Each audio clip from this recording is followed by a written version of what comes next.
Hello,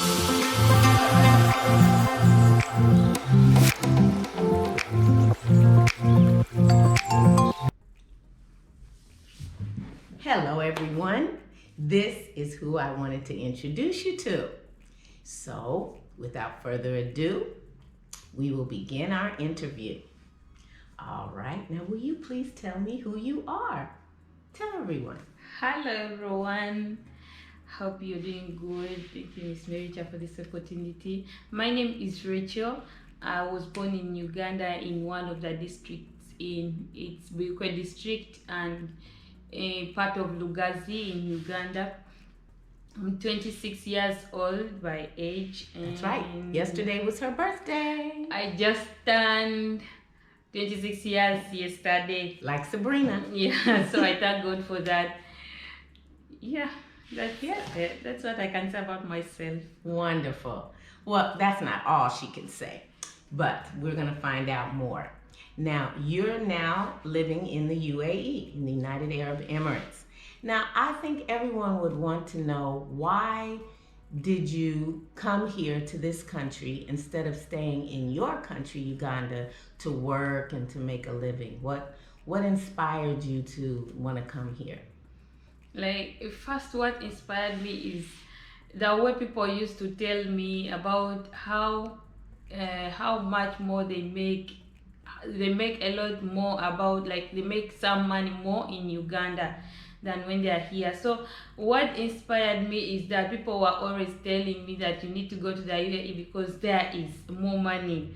And then the second thing is, while I was studying, I needed money to buy some of the necessities and maybe some of the tools requirements to use in the school. So I didn't have them. But while I got a job, I was a volunteer in one hospital, that's Ginger Children's Hospital.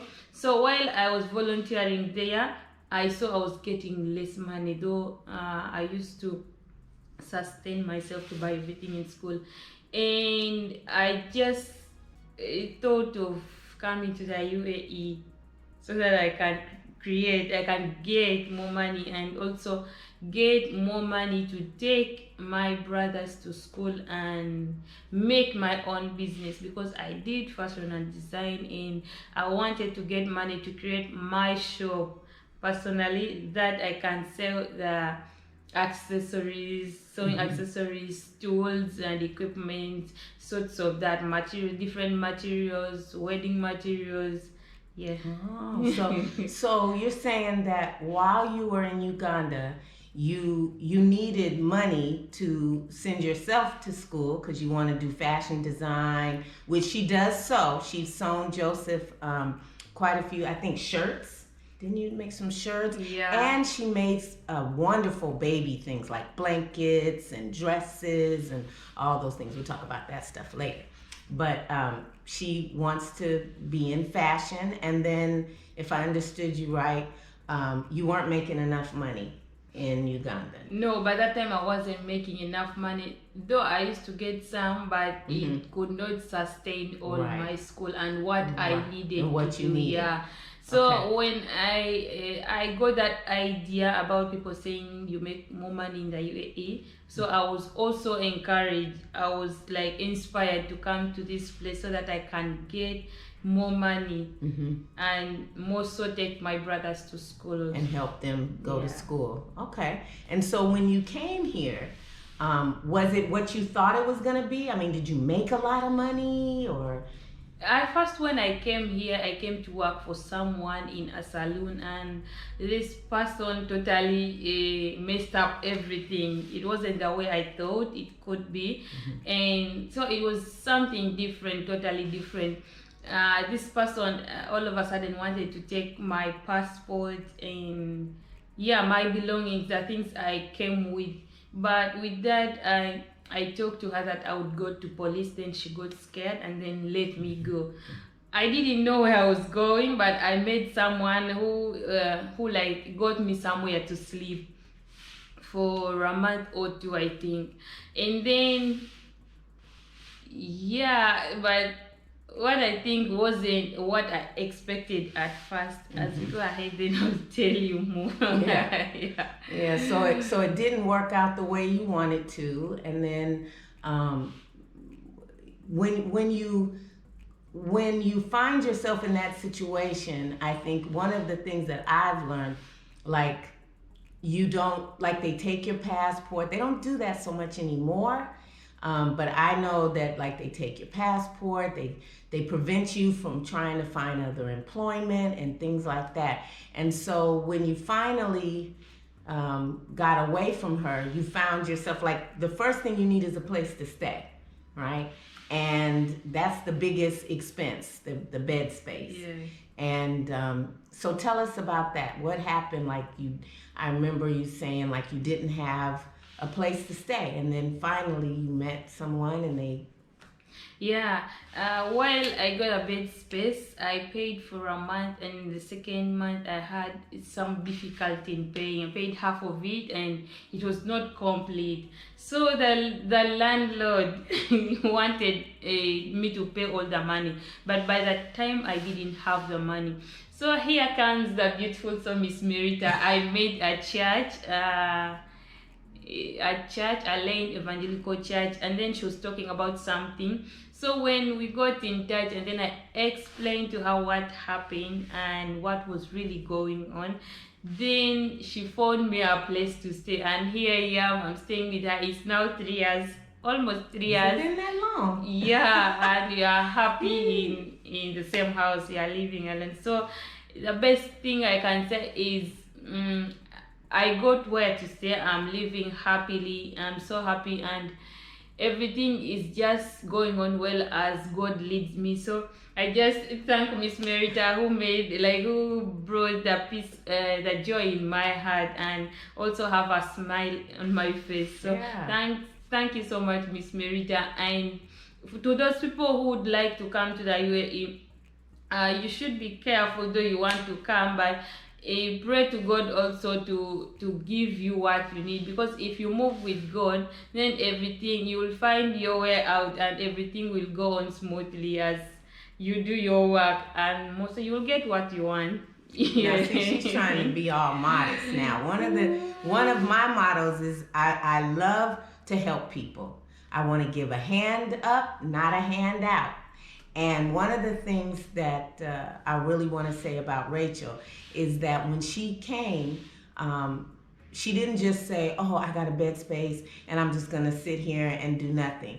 I mean, she went out every day looking for a job. And this was around the beginning when we were having the lockdown. Yeah. And she knew what she wanted to do. And every day she was going for interviews.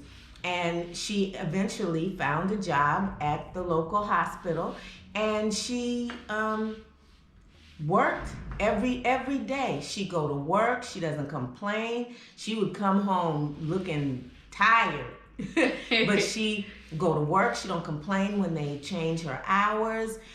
She get paid. She send money to her family. To help her brothers.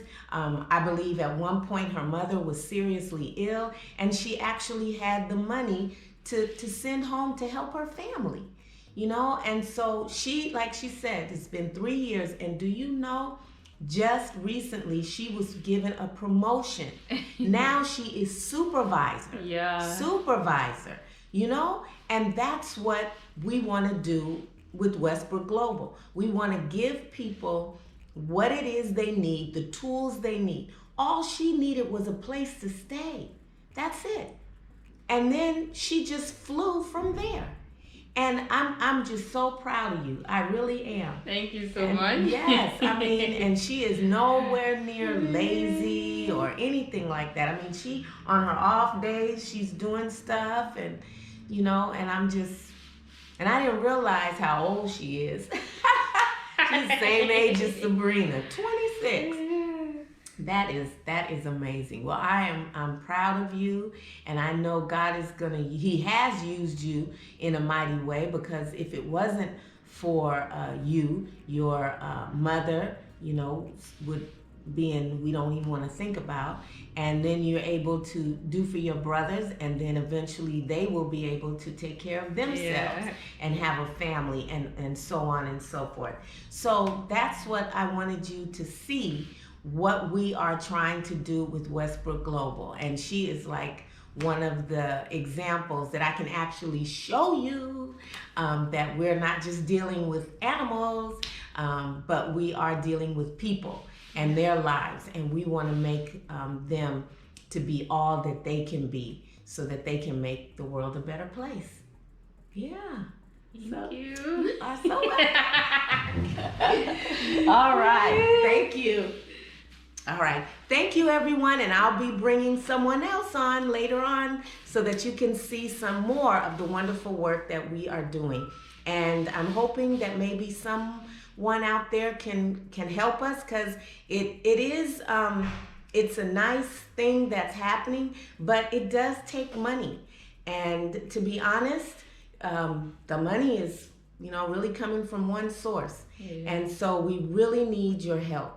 So if you could go on our website, www.westbrookglobal.org, and then click on the link, and then we have PayPal, and I think there's a link there that you can donate.